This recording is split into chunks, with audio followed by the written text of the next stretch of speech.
The Kansas City Chiefs were down by 4 points with 12 seconds left in the fourth quarter when every screen in Arrowhead Stadium flickered and died. For a moment, the packed stadium sat in confused silence, the crowd's collective breath held in anticipation of technical difficulties being resolved.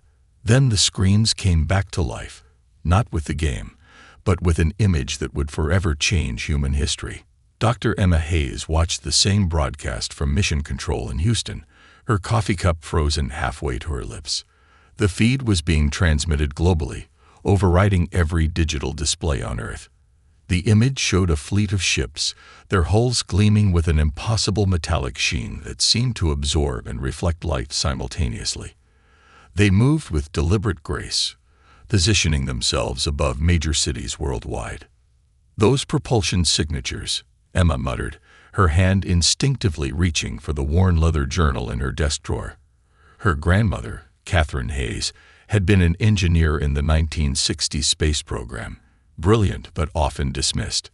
The journal was filled with her theoretical designs, including one particular sketch that Emma had always found fascinating. The aliens called themselves the Galactic Confederation. Their self-appointed spokespersons were the Vraxians, crystalline beings whose faceted bodies refracted light in mesmerizing patterns. Ambassador Cathax, their leader, stood over 7 feet tall and moved with an air of practiced superiority that set Emma's teeth on edge. During the first diplomatic meeting in Geneva, Cathax displayed a series of holographic presentations.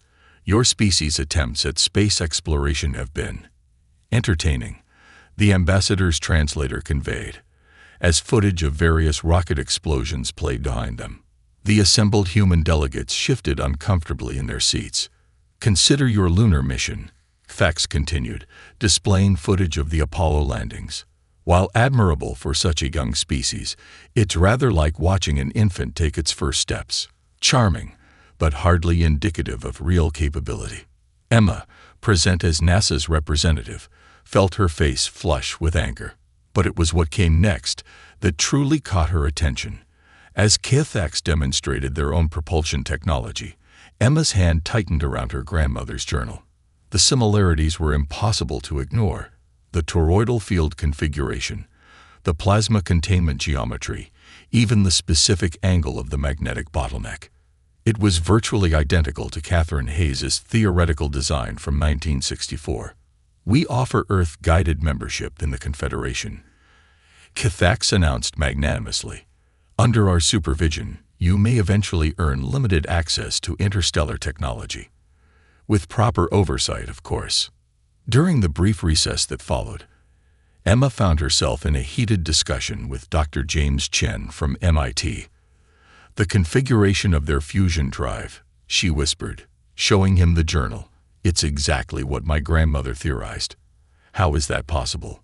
"Convergent development, obviously," Chen replied, though he frowned at the sketches.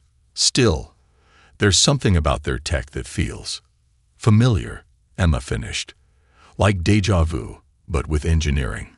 Their conversation was interrupted by Cathax's approach.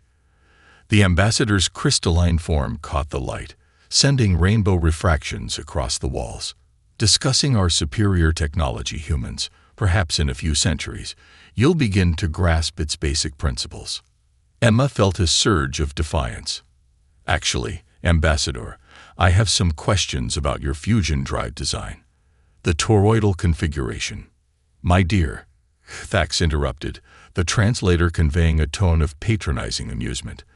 "Discussing our technology with you would be like explaining quantum mechanics to a Neanderthal. Focus on mastering basic rocketry first."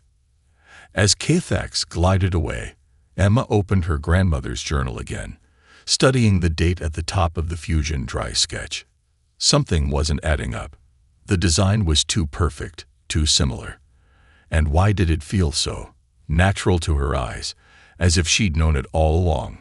She didn't realize it yet, but she was asking the first of many questions that would unravel the greatest secret in human history. Dr. Ashley McKenna stood at the edge of the dig site, ignoring the harsh Gobi Desert wind that whipped sand against her protective goggles. The site's AI mapping system insisted there was nothing of interest here. Just another patch of worthless desert. But 20 years of archaeology had taught her to trust her gut. And right now, her instincts were screaming. Dr. McKenna, her assistant called out, "The Vraxian observer is here again. Says we're wasting resources on an obviously empty location." Ashley didn't bother turning around. The Confederation's archaeological oversight had been a thorn in her side for weeks. "Tell them I'm busy following actual scientific protocols, not alien prejudices." She knelt, running her fingers through the sand. The ground felt wrong, too regular, too structured beneath the surface. Modern ground-penetrating radar showed nothing, but Ashley had noticed their equipment acting strangely here. Random power fluctuations, weird readings that disappeared when she tried to record them. "Ma'am," one of her grad students, Mike Torres, jogged up with a tablet. "You need to see this. The thermal imaging is going crazy. It's like there's a cold spot, perfectly rectangular, about 40 feet down." Before Ashley could respond, their equipment suddenly died. All of it, simultaneously. Even their phones went dark. The Vraxian observer, Tilax, strode over, their crystalline form gleaming in the desert sun. Another equipment failure. Perhaps this demonstrates why humans need guidance in proper archaeological. The ground shuddered. A deep thrumming began, more felt than heard, and the sand beneath their feet started shifting. Ashley grabbed Mike's arm, pulling him back as a seam appeared in the earth, a perfectly straight line stretching 50 meters in either direction. "Impossible," Tilax whispered, their translator barely catching the word. The scene widened, sand cascading into darkness. But it wasn't just an opening. It was a doorway. Massive panels of some unknown material were retracting, revealing a staircase that descended into darkness. The steps were sized for human feet. "Everyone back," Ashley ordered, but her voice caught as soft lights began activating along the walls of the descent. They were the exact same color and intensity as modern LED lighting. Tilax rushed forward with a scanner. "This facility bears Confederation architectural markers. Clearly an abandoned outpost off." "Look at the walls," Mike interrupted, pointing his now functioning tablet at the exposed surfaces. "These aren't panels or construction blocks. The whole thing is manufactured at a molecular level. It's a single piece." Ashley's heart raced as she began descending the stairs. The technology required to create structures at a molecular level was beyond even the Confederation's capabilities. She'd read theoretical papers about it, but the staircase led to a vast chamber that made her stop short. The room was larger than the Pentagon, its ceiling lost in the darkness above. Rows of what could only be computer terminals lined the walls, their surfaces pristine despite their age. And in the center, by the first ones, Tilax breathed, their crystalline form actually trembling. "This is not possible." A hologram filled the chamber's center, a perfect representation of the Milky Way galaxy, showing what appeared to be patrol routes and defensive positions.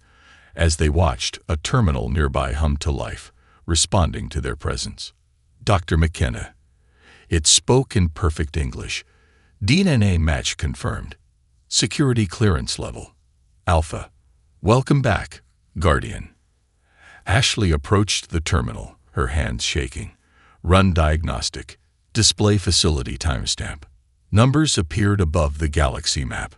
312,477 years before present day. Tilax's translator emitted a high-pitched whine of distress. "This predates our eldest civilizations by hundreds of millennia. This predates everything you thought you knew about us." Ashley finished, watching as more systems came online, responding to her presence. "But why does it recognize me? Why does it feel like I've been here before?" The facility had more answers to reveal, but one truth was already clear. Humanity's history was far older and far stranger than anyone had imagined. Dr. Jack Reynolds stared at his computer screen, blinking hard to make sure exhaustion wasn't causing him to hallucinate. Around him, his private lab in Boulder, Colorado, was littered with empty coffee cups and printouts of genetic sequences. The Confederation's demand for human DNA samples had given him unprecedented access to a global genetic database, but what he found wasn't just unexpected, it was impossible. AI, run the simulation again. He commanded his AI assistant.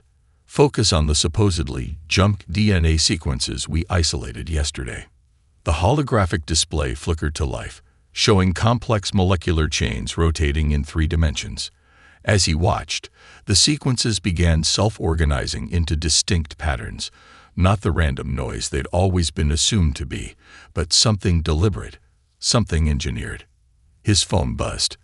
Another message from the Vraxian Science Council, demanding progress reports. They'd been breathing down his neck ever since he'd been selected for the genetic compatibility study. Jack ignored it. Dr. Reynolds, Ariah's voice was unusually hesitant. I've completed the pattern analysis. The sequences, they're mathematical formulas. Show me. The DNA strands transformed into equations. Jack's coffee cup slipped from his fingers, shattering on the floor. He recognized these formulas. They were the exact equations needed to describe wormhole physics, a field the Confederation was still struggling to master. That's not possible, he whispered, but even as he said it, something deep in his mind clicked into place, like remembering a word that had been on the tip of his tongue, but infinitely more profound. The lab door hissed open. Dr. Melissa Roberts, his research partner, rushed in. Jack, you need to see this. The genetic markers we've been tracking. They're activating. Activating. Jack spun to face her. What do you mean? Melissa pulled up her own data on the main screen. Look at these samples from last week compared to today. The sequences are unfolding, for lack of a better word, like molecular origami. And it's happening in every human sample we've tested. A priority alert flashed on Jack's screen, a video call from the Vraxian Science Council. With a sigh, he accepted. Ambassador Cathax's crystalline face filled the display. Dr. Reynolds, the translator conveyed barely contained anxiety. Our sensors detect unusual genetic activity in Earth's population. Explain immediately. Jack glanced at Melissa, then back at the screen. Ambassador, I'm afraid there's been a fundamental misunderstanding about human DNA. We're not exactly natural. Explain. These genetic sequences you wanted us to study, they're not random mutations or evolutionary adaptations. They're programmed, engineered, and now they're waking up. Cathax's crystalline form shifted colors rapidly. What Jack had learned was a sign of extreme distress. Impossible. Your species barely understands basic genetic modification. That's just it, Melissa cut in, pulling up more data. We didn't do this recently. These modifications are dated. They're over 250,000 years old. The lab fell silent as implications sank in. Jack pulled up the wormhole physics equations encoded in their DNA. Ambassador, does this look familiar? Cathax's form went completely still. The equations matched exactly with theoretical work the Confederation had been pursuing for centuries. The human genome, Jack continued, his voice growing stronger as ancient knowledge seemed to flow into his consciousness, isn't just a biological blueprint. It's a library, a backup system. And now, for some reason, it's restoring from backup. Across the globe, reports were flooding in, children displaying impossible knowledge, elderly people speaking languages they'd never learned, teenagers solving complex mathematical equations in their sleep. We didn't evolve to this point, Jack said, watching as new data poured in from worldwide genetic monitoring stations. We engineered ourselves to appear to have evolved. The question isn't how we did it. It's why we chose to forget. As if in response to his words, new sequences began activating in the samples before them, like dominoes falling in an inevitable cascade of awakening knowledge. Humanity wasn't emerging into the galactic community. They were remembering their place in it. The Great Pyramid hummed. There was no other way to describe it. The ancient limestone blocks vibrated at a frequency that matched, with perfect precision, the quantum communication channels used by the Confederation fleet in orbit. Tourist videos flooding social media showed blue light seeping from between the blocks, pulsing in complex patterns. Tommy Chen, a 16-year-old amateur astronomer from Seattle, was more interested in what was happening above. He'd modified his telescope with parts scrounged from old computers and game consoles, driven by an inexplicable understanding of optics he couldn't explain. The modifications let him see things others couldn't, like the massive structures now revealing themselves on the moon's dark side. "Mom," he called out, his hands shaking as he adjusted the focus. "You need to see this." Dr. Lisa Chen, lunar geologist, and Tommy's mother, had been fielding calls all day about anomalous readings from the moon. She rushed to her son's telescope, her own scientific skepticism warring with the impossible things she'd been hearing from colleagues worldwide. "Look," Tommy pointed to his laptop screen, where he'd compiled hours of observations. The structures matched the architecture of the Gobi facility exactly. But that's not the weird part. He pulled up orbital calculations he'd somehow known how to perform. The moon, it's not where it's supposed to be. Lisa stared at the numbers, her professional expertise telling her what she was seeing was impossible. "These calculations suggest someone moved it," Tommy finished. "A long time ago. They adjusted its orbit with precision that even the Confederation can't match. And Mom, I don't know how I know this, but I can tell you exactly how they did it." Before Lisa could respond, their TV switched itself on, as did every screen in their house. Dr. Ashley McKenna's face appeared, broadcasting from the Gobi facility. "What we're witnessing is unprecedented," she announced, her voice steady despite the magnitude of her words. "Ancient sites worldwide are activating. Stonehenge has revealed itself to be a stellar monitoring station.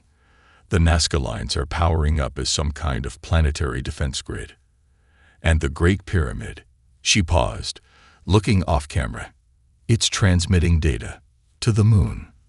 The broadcast cut to satellite footage of the lunar surface, where the dark side had always appeared empty. Massive structures were now visible. Geometric shapes that defied conventional architecture stretched across hundreds of kilometers. And they were awakening. Tommy grabbed his notebook, filling pages with calculations and diagrams he couldn't possibly know but somehow understood perfectly. Lisa watched in amazement as her teenage son derived advanced astronomical equations that would make Einstein proud. "The moon was never just a satellite," Tommy muttered as he worked. "It's a machine. The biggest machine ever built. And we put it there." The TV broadcast continued as more revelations poured in. The Confederation's dating methods, applied to the lunar structures, showed them to be over 400,000 years old, older than any known civilization, older than the Vraxians' first cave paintings. Lisa's phone rang, a conference call with her lunar geology colleagues. As she listened, her understanding of the moon's history completely unraveled. The craters weren't random. The mare weren't natural formations. The entire satellite had been engineered with a precision that made modern technology look primitive in comparison. "Mom," Tommy called her over again, his voice filled with wonder. "I figured it out. The moon, its exact mass, its precise orbit. It's not just holding position. It's part of a bigger machine. Earth itself, everything's connected. It's all one system." On screen, the Confederation ships in orbit were backing away from the moon as its surface continued to transform. Ancient panels shifted, revealing technology that had waited hundreds of thousands of years to be rediscovered. "We didn't just reach the moon in 1969.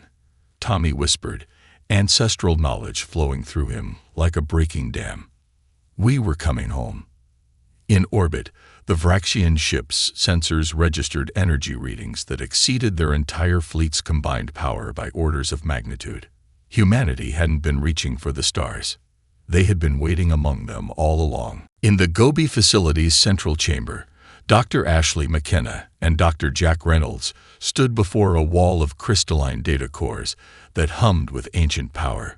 Each crystal, when interfaced with their now enhanced minds, contained memories that felt both alien and intimately familiar. "We chose this," Ashley whispered, her fingers tracing patterns on a crystal surface that sparked images in her consciousness.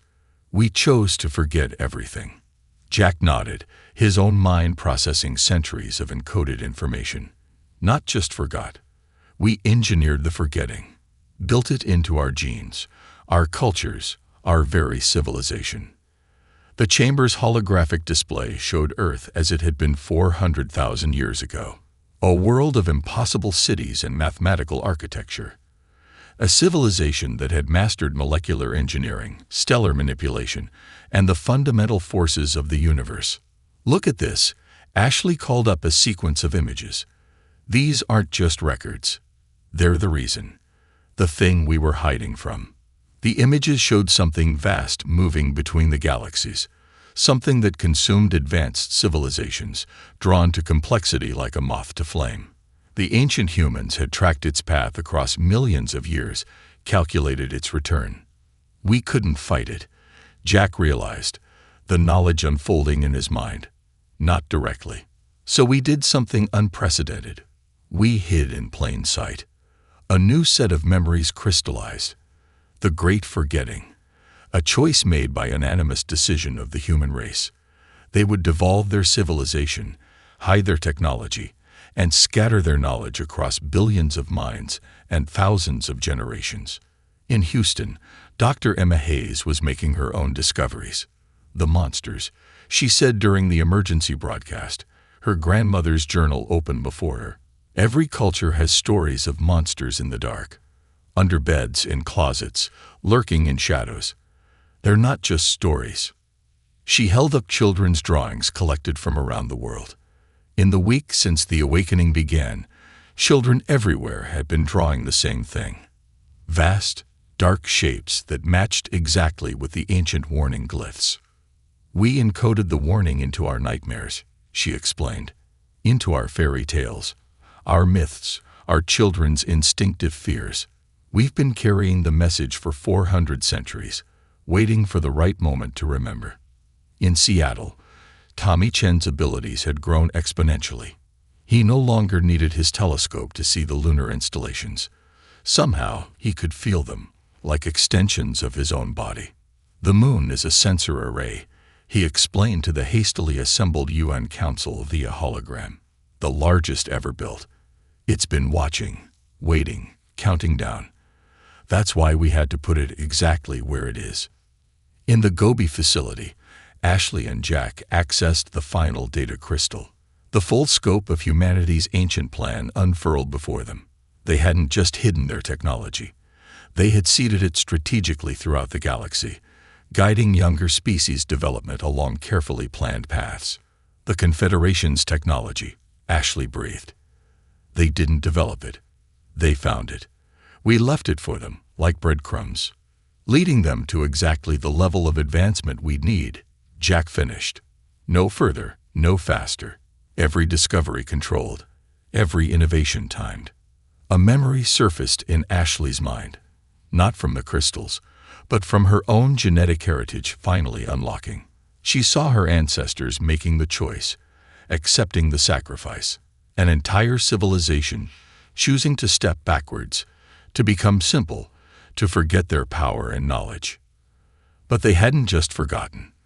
They had transformed their species into the perfect vault for their legacy. Every human child born carried fragments of the whole. Every culture preserved pieces of the truth. The entire human race became a living library, waiting for the signal to open its books. "We didn't lose our civilization," Ashley announced to the world. "We became its hiding place. And now, as the ancient threat approaches once again, we're remembering why." Across Earth, humans continued to awaken to their true nature. But the Vraxians were beginning to realize a terrifying truth. They weren't witnessing humanity's first steps into an interstellar civilization. They were watching the return of its guardians. The Confederation's Emergency Council erupted into chaos. Holographic representatives from 50 species argued violently, while the Vraxian High Command presented their evidence. The humans are not what they appear, Cathax insisted, their crystalline form pulsing with agitation. They are awakening too quickly, becoming too powerful. We must act now. Before what? The Andorian representative interrupted.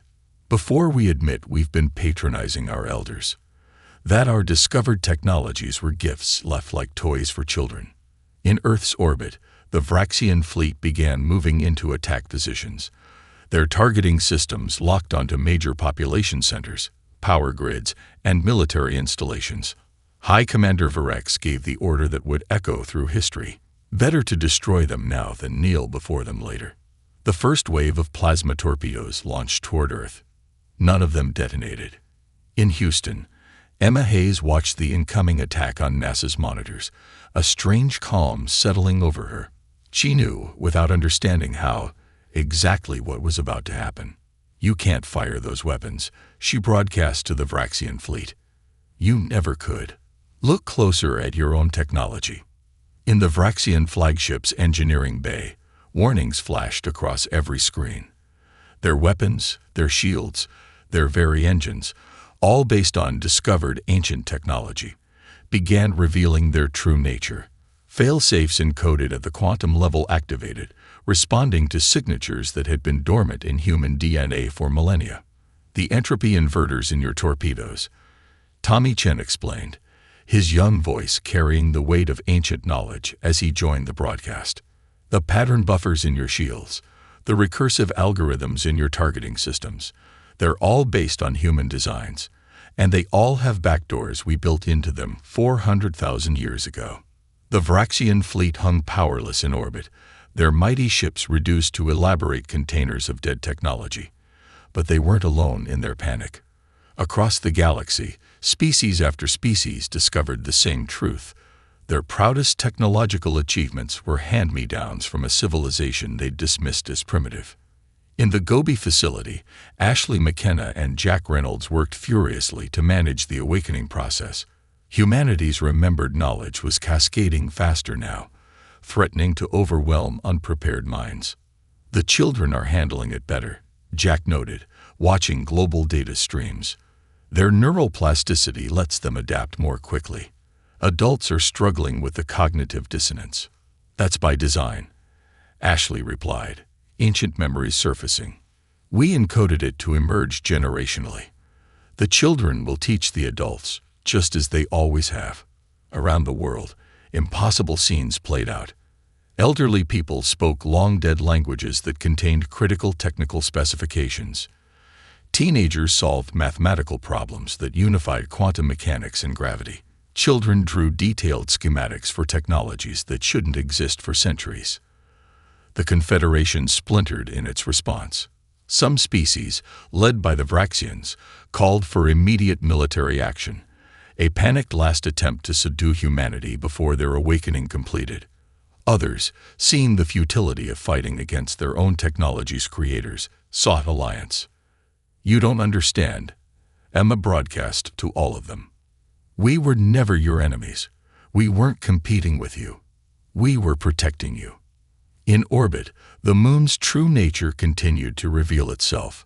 Massive arrays emerged from the lunar surface, constructing themselves from microscopic machines that had waited eons for this moment. The arrays formed a pattern that Tommy Chen recognized instantly, a shield array large enough to protect not just Earth, but the entire solar system. Your weapons won't work, Tommy explained to the Vraxian fleet, because they were never weapons in the first place. They're components, parts of a larger defense system we distributed throughout the galaxy. You didn't discover technology. You were given pieces of a machine that's only now being reassembled. The Vraxians watched in horror as their mighty fleet's systems transformed, components reconnecting to their original purpose. Humanity hadn't disarmed them. They had reclaimed them. In the depths of the Gobi facility, the final data crystal activated. Ashley McKenna and Jack Reynolds stood transfixed as the full horror of humanity's ancient message emerged in their awakening minds. "It's alive," Ashley whispered, watching the holographic display show something massive moving between the galaxies. "The thing we were hiding from. It's a living entity." The creature defied conventional physics. It existed partially in higher dimensions, feeding on advanced civilizations not for their physical matter, but for their complexity itself. The more technologically advanced a species became, the more brightly they shone to its senses. That's why we had to appear primitive, Jack realized, ancient memories crystallizing. We weren't just hiding our technology. We were masking our signature. In Seattle, Tommy Chen's enhanced consciousness connected with lunar arrays, downloading centuries of astronomical data.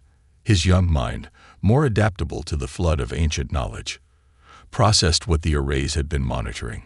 "It hibernates," he explained to the emergency UN session, his voice steady despite his age. "Sleeps for roughly 1,000,000 years between feeding cycles. Our ancestors tracked its pattern across 12 galaxies. They knew when it would return to ours."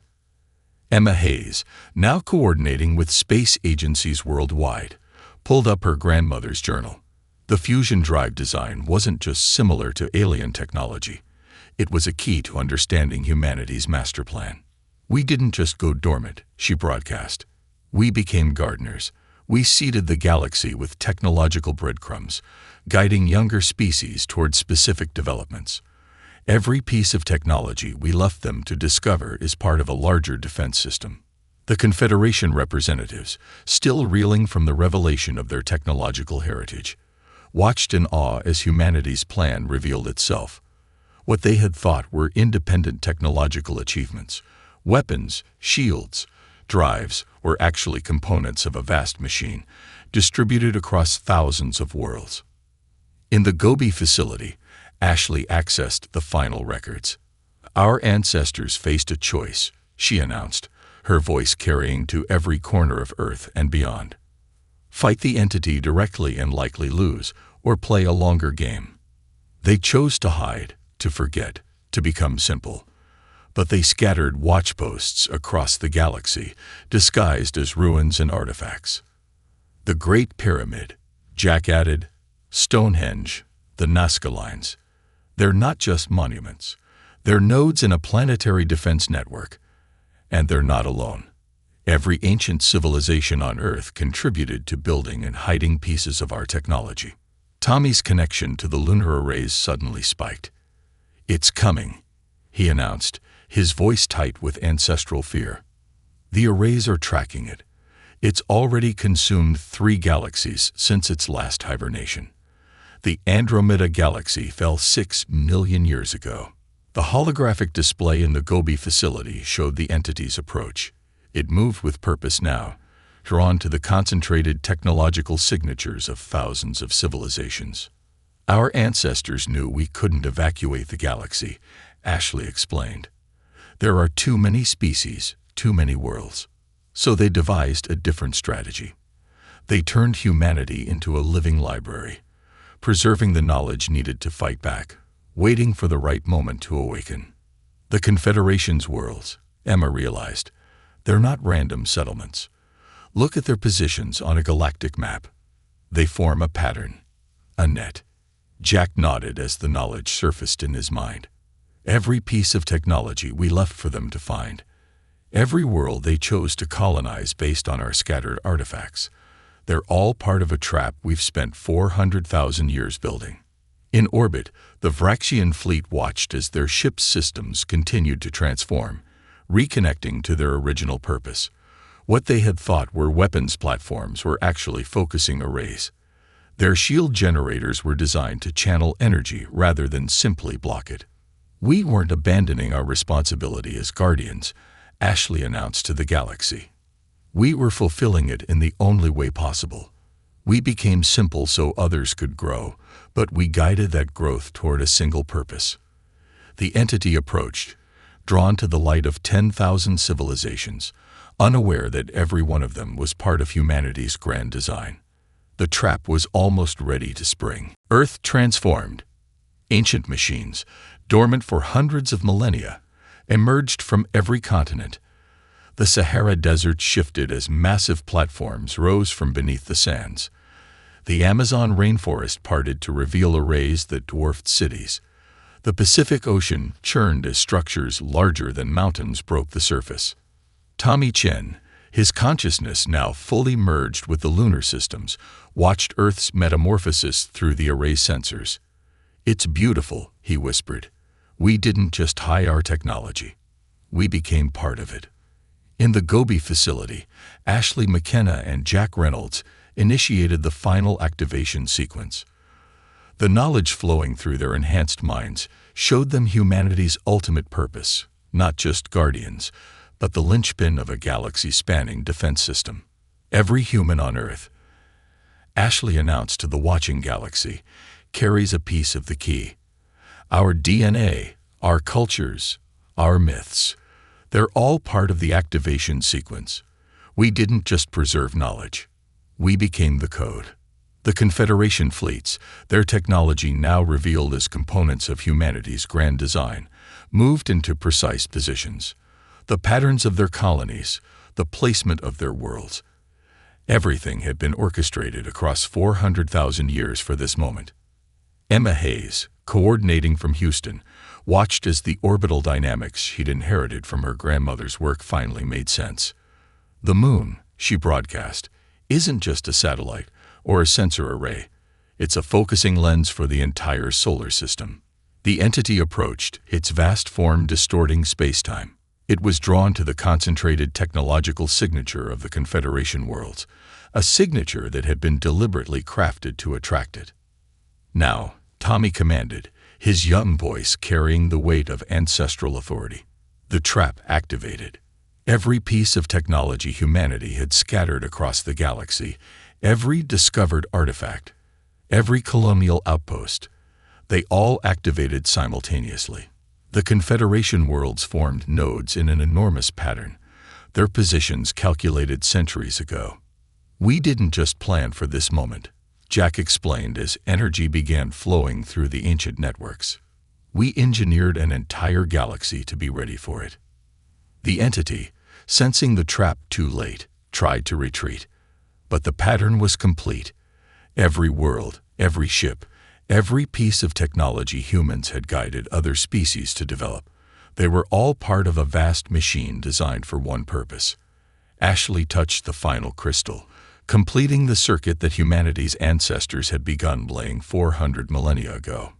"We remember now," she said, her voice carrying to every corner of the galaxy.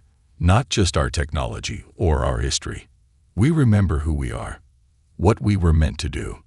The moon shifted orbit slightly, aligning with Earth's newly emerged structures. The planetary defense system, hidden in plain sight as ancient monuments and natural formations, powered up. Energy began flowing through networks laid down by countless generations, each adding their part to the plan without knowing the full design. "We are the Guardians," Tommy announced, channeling power through the lunar arrays. "Not because we were the strongest or the smartest, but because we were willing to forget everything to remember at the right moment." The entity tried to feed, to drain the complexity it sensed, but every bit of technology it touched was part of humanity's trap. The more it consumed, the more it became ensnared. "Our ancestors knew they couldn't destroy it," Emma explained, watching the energy readings spike. "So they built a prison instead. A prison the size of a galaxy, constructed over 400,000 years by unknowing hands, guided by forgotten memories." The trap closed. The entity, caught in patterns laid down before recorded history, found itself bound by laws of physics it couldn't comprehend.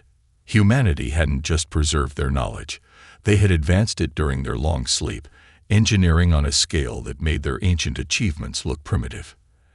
As the entity was finally contained, sealed away in a prison built from the combined achievement of thousands of species, the galaxy fell silent.